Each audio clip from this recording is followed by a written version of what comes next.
Spoon by Amy Krouse Rosenthal. This is Spoon.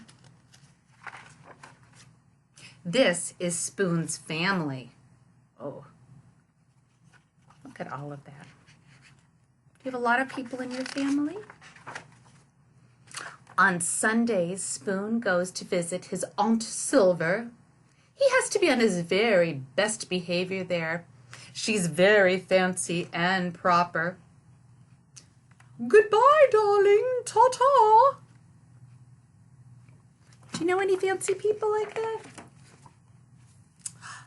At bedtime, Spoon likes to hear the story about his adventurous great-grandmother who fell in love with a dish and ran off to a distant land. Do you think that she could be the one from Hey Diddle Diddle when the dish ran away with the spoon? Aha!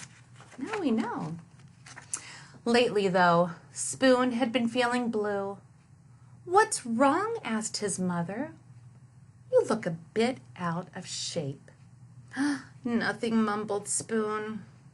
Does anybody ever ask you what's wrong?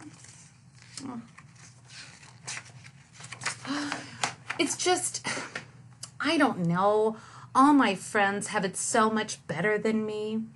Like Knife, he is so lucky. He gets to cut. He gets to spread. I never get to cut or spread. Yes, Knife is pretty spiffy that way, isn't he? I think about that. Maybe there's something I wish I could do that my friends can do. And Fork is so lucky. She gets to go practically everywhere. I bet she never goes stir crazy like I do. Fork does get out and make herself useful, doesn't she? Look at that. This page is making me hungry. And Chopsticks, they are so lucky. Everyone thinks they're really cool and exotic. No one thinks I'm cool and exotic. Oh, those Chopsticks are something else, aren't they? Oh my goodness. That reminds me of a Chopsticks book. We'll read that another time. Meanwhile, if only Spoon knew what his friends were saying at that very minute. Spoon is so lucky, said Knife. He's fun and easygoing. Everyone's so serious with me. No one's ever allowed to be silly with me like they are with Spoon. Oh, look at that. Have you ever used a pan as a drum with spoons? I know my little boy Bram has done that. Spoon is so lucky, said Fork. He gets to measure stuff.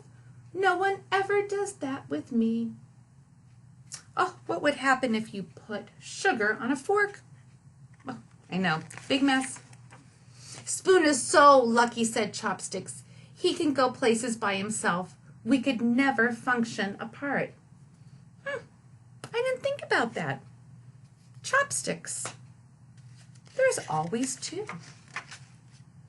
That night after bedtime stories, Spoon's mom turned off the light, tucked him in, and said, You know, Spoon, I wonder if you realize just how lucky you are. Your friends will never know the joy of diving headfirst into a bowl of ice cream.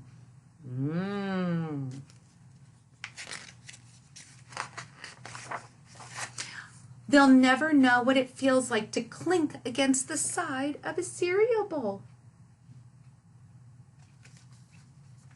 They'll never be able to twirl around in a mug or relax in a cup of hot tea. Oop, better blow on it.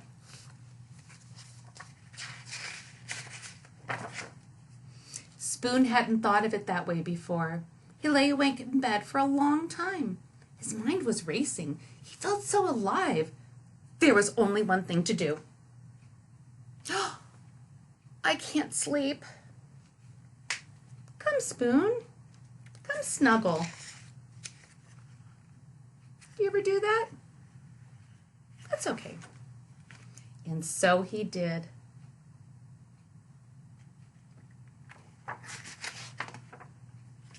Sweet dreams. Oh, What is he dreaming about?